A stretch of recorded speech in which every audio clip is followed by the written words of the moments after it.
พระราชปุกพวงตกชายสินไหมคำส้มโสนตุ้มผืนแท่ขาดข้อเทียนกอง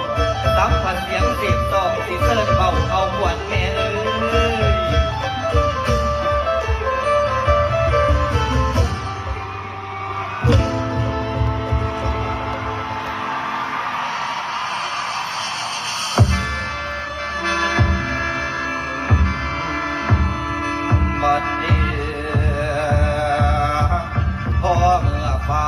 ยเต่าเดือนสามข้ามหลวงมาแล้วก็เมื่อนี้วันเดีย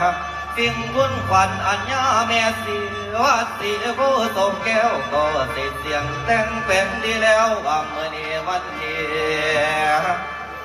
เป็นเถื่อที่อันพระจันทร์พระจอมเจ้าเจียมเจงจางมากกว่าเกี่ยวกับว่าเรื่องสองเรื่องที่ไทยพาเลิงคำใดออกไป